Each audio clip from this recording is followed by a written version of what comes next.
Hello everyone, welcome to Endeavour immigration YouTube channel. आज की इस वीडियो में हम ऑस्ट्रेलियन पीआर यानी कि माइग्रेशन के बारे में बात करने जा रहे हैं कि उसमें काफ़ी चेंजेस आए हैं जो 2023 में। उसमें क्या क्या चेंजेस आए हैं और क्या क्या रिक्वायरमेंट्स हैं। मेरे साथ मेरे जो कलीग हैं उनके पास जो क्वेश्चंस की लिस्ट है, हम उनके आंसर करेंगे जो हमें फ़ोन कॉल्स पे आ रहे हैं क्वेश्चंस। तो सर बताइए, पहला क्वेश्चन क्या है ऑस्ट्रेलियन पीआर रिक्वायरमेंट्स के बारे में। जहाँ तो सर सबसे पहले जो मेन क्वेश्चन आजकल लोग पूछ रहे हैं कि ऑस्ट्रेलिया में रिसेंटली क्या चेंजेस आए हैं, जो काफ़ी टाइम से प्रोसेस काफ़ी स्लो चल रहा था। बहुत से लोग जो है स्किल असेसमेंट करवा के वेट कर रहे थे काफ़ी सालों से। तो ऑल ऑफ अ सडन ऐसा क्या हुआ है कि काफ़ी हम देख रहे हैं सोशल मीडिया पे कि काफ़ी लोगों के इन्विटेशन आ रहे हैं ऑस्ट्रेलिया से। हाँ जी, बिल्कुल आप सही बोल रहे हो। अगर हम कोविड से पहले की बात करते हैं तो बहुत ही कंपटीशन था ऑस्ट्रेलियन माइग्रेशन में, यानी कि जो भी अपनी पीआर अप्लाई करना चाहते थे तो बहुत ही कंपटीशन था उनका अपने दूसरे पीयर से जो सेम ऑक्यूपेशन में होते थे। और स्पेशली इन कोरोना के टाइम पे ऐसा हो गया था कि उन्होंने जो है अपनी जो परमानेंट माइग्रेशन के लिए जो इन्विटेशन देने बंद कर दिए थे। ओनली जो मेडिकल ऑक्यूपेशन थे को ही इन्विटेशन आ रहे थे। और जैसे कि दूसरे अकाउंटिंग वाले हैं या कोई मैनेजर्स हैं या कोई नॉर्मल प्राइवेट ट्यूटर्स हैं, जहाँ आईसीटी वालों को भी इनविटेशन नहीं आ रहे थे। लेकिन दिसंबर 2022 में ही जो 8 दिसंबर को एक बिगेस्ट राउंड हुआ है जिसमें उन्होंने 35,000 लोगों को इनवाइट किया है फॉर 189 परमानेंट रेजिडेंसी वीज़ा। तो बहुत सारे ऐसे ऑक्यूपेशंस को 65 पॉइंट्स पे भी उन्होंने इनविटेशन दे दिए हैं जिन्होंने लोगों ने कभी सोचा भी नहीं था कि उनको 65 पॉइंट्स पे जो है इनविटेशन आ जाएगा। तो सर जो नेक्स्ट क्वेश्चन है वो ये है कि कौन कौन से ऑक्यूपेशन हैं जिनमें अभी जो है इन्विटेशन आने शुरू हो रहे हैं। जैसे पहले सिर्फ प्रायोरिटी ऑक्यूपेशन में, जैसे आपने बताया कि मेडिकल फील्ड में या अर्ली चाइल्डहुड या टीचिंग के अंदर जो हाई प्रायोरिटी ऑक्यूपेशन थी उसमें आ रहे थे इन्विटेशन। तो आजकल क्या सारे ऑक्यूपेशन ही ओपन हो चुके हैं? देखिए, ऑक्यूपेशन तो पहले भी सारे ही ओपन थे लेकिन इन्विटेशन इसलिए नहीं आ रहे थे, वो हाई पॉइंट्स पे उनको उठा रहे थे। लेकिन जैसे पिछले साल जो ऑस्ट्रेलिया ने अपनी माइग्रेशन पॉलिसी में चेंजेस करके जो ऑक्यूपेशन जो उनकी टोटल सीट्स होती हैं 1,60,000 होती हैं उसको 1,90,000 किया था। एक तो ये इफेक्ट आया। उसके अलावा उन्होंने कुछ और चेंजेस भी किए, जैसे कि कुछ प्रोग्राम्स में जो उनकी रिक्वायरमेंट थी उसको लीनिएट कर दिया। जैसे एंट्री रिक्वायरमेंट होती है स्किल असेसमेंट लेने की, कुछ ऑक्यूपेशंस में जो पहले 3 साल होती थी ऑफशोर से वो 1 साल की कर दी।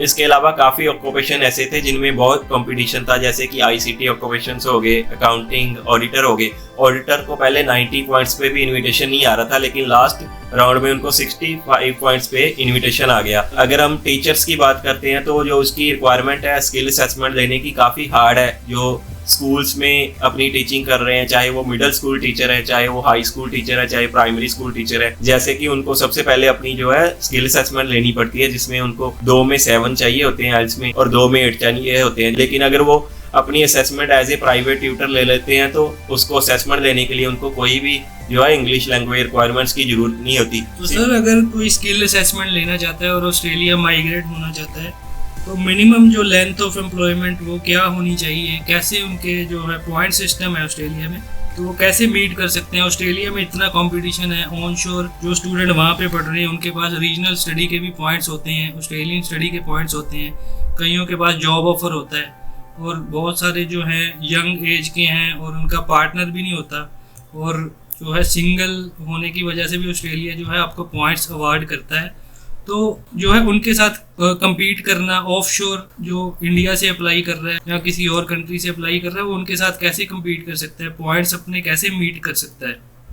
हर चीज़ का कोई ना कोई हल होता है। स्पेशली अगर हम 189 वीज़ा को छोड़ के 491 वीज़ा या 190 वीज़ा की बात करते हैं तो उसमें अभी तो जो स्टेट या जो रीजनल माइग्रेशन के लिए उनको अलग से पॉइंट्स मिल जाते हैं। जैसे कि अगर कोई 49 वीज़ा अप्लाई करता है तो उसको 15 पॉइंट्स वो रीजनल एरिया से ही मिल जाते हैं। जहाँ अगर कोई स्टेट स्पॉन्सरशिप वाला 190 वीज़ा अप्लाई करता है तो उसको 5 पॉइंट्स जो है स्टेट से मिल जाते हैं। तो सर जैसे आपने बताया कि बहुत सारी वीज़ा सब क्लासेस हैं, जो 189 होता है वो तो जो है फेडरल स्किल्ड वर्कर वीज़ा होता है, उसमें तो जो है एप्लीकेंट कहीं भी रह सकता है। और 491 190 ये जो रीजनल स्पॉन्सर्ड वीज़ा है इसके बारे में कुछ बताइए कि इसमें क्या रिस्ट्रिक्शन रहती हैं? देखिए, जो 189 वीज़ा कैटेगरी होती है वो स्किल्ड इंडिपेंडेंट वीज़ा होता है, यानी कि आप किसी भी ब्लड स्पॉन्सर के पॉइंट्स नहीं ले रहे, आप किसी भी स्टेट के पॉइंट्स नहीं ले रहे और आप किसी भी रीजनल एरिया के पॉइंट्स नहीं ले रहे। लेकिन अगर आप 190 वीज़ा की बात करते हैं तो जो लोग मान लो अपने 65 पॉइंट्स की एलिजिबिलिटी को मीट नहीं कर रहे, जहाँ उनको कुछ ज़्यादा पॉइंट चाहिए, तो जो स्टेट है उनको कुछ ऑक्यूपेशंस में जो है कैंडिडेट चाहिए होते हैं, तो उनको 5 पॉइंट्स अपनी तरफ से अवार्ड करते हैं, तो 190 वीज़ा मिल जाता है। 190 जो वीज़ा उसमें भी ज़्यादा कोई कंडीशन नहीं होती, ये सिर्फ जेंटलमैन कॉन्ट्रैक्ट है जिसमें स्टेट जो है एप्लीकेंट से एक प्रॉमिस चाहता है कि वो उनके स्टेट में रहेगा, और ये सीधी सीधी PR ही होती है। लेकिन अगर हम 491 वीज़ा की बात करते हैं तो 491 जो वीज़ा है उसमें थोड़ी रिस्ट्रिक्शंस होती हैं कि जो बच्चा है, जहाँ एप्लीकेंट है, वो किसी स्टेट या रीजनल टेरिटरी से अपना जो है 15 पॉइंट्स एक्स्ट्रा ले सकता है अपनी वीज़ा एप्लीकेशन में। लेकिन उस पर ये कंडीशन रहती है कि वीज़ा अप्रूव होने के बाद भी उनको जो है रीजनल एरिया में ही रहना होता है, वो मेट्रो एरिया में मूव नहीं हो सकते, और उनको 2 साल की स्किल्ड एम्प्लॉयमेंट दिखानी होती है, किसी भी ऑक्यूपेशन में हो सकती है वो, और 3 साल का जो स्टे दिखाना होता है रीजनल एरिया में। तो सर जैसे कि आपने अभी प्राइवेट ट्यूटर्स के बारे में बताया, तो अगर तो कोई कहीं पे जॉब कर रहा है उसके पास तो डॉक्यूमेंट्स होते हैं, तो अपनी जो है एम्प्लॉयमेंट प्रूव कर सकता है। अगर कोई प्राइवेट ट्यूटर है, बहुत सारे होते हैं जो सेल्फ एम्प्लॉयड होते हैं, अपना कोचिंग सेंटर रन कर रहे हैं, तो वो अपनी जो है एम्प्लॉयमेंट को कैसे प्रूव कर सकते हैं, कौन कौन से डॉक्यूमेंट्स रिक्वायर्ड हैं? ऑस्ट्रेलियन इमिग्रेशन है शुरू से ही वेरी स्ट्रिक्ट है इस चीज़ को लेके कि जो आप एम्प्लॉयमेंट क्लेम कर रहे हो उसके डॉक्यूमेंट्स आपको देने होंगे। अगर तो आप जॉब कर रहे हो तो आप उसको अपनी सैलरी स्लिप से क्लेम कर सकते हो, इसके अलावा अपनी अकाउंट में सैलरी क्रेडिट से भी क्लेम कर सकते हो। इसके अलावा अगर आपको कोई सुपर एनिमेशन यानी कि PF मिल रहा है वो भी दिखा सकते हैं। लेकिन अगर आप अपना जो सेल्फ एम्प्लॉयड बिजनेस है, जैसे कि कोचिंग सेंटर चला रहे हो प्राइवेट ट्यूटर्स के लिए, तो आपको उसके भी टोटल प्रूफ देने होंगे।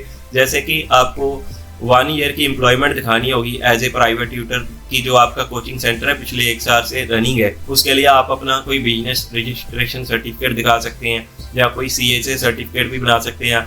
इसके अलावा आप कुछ सैलरी क्रेडिट यानी कि जो ट्यूशन फीस बच्चों से लेते हैं, गूगल पे ले रहे हैं, अकाउंट में ले रहे हैं, वो पुरानी 1 साल की स्टेटमेंट्स प्रोवाइड कर सकते हैं। सो बहुत सारी ऐसी चीज़ें हैं, लूप होल्स हैं, जिनसे आप उनको जस्टिफाई कर सकते हो कि जो आपका जो बिजनेस है वो पिछले 1 साल से रनिंग में है। Okay sir, I think we have covered pretty much all the basic queries that we are getting regarding 491, 190, 189 visa. So thank you for this video. So that's all for this video today. अगर आप भी Australia PR process के लिए अपनी जो है assessment करवाना चाहते हैं तो आप हमें दिए गए नंबर पे कॉन्टैक्ट कर सकते हैं। Thanks for watching this video. See you in the next video.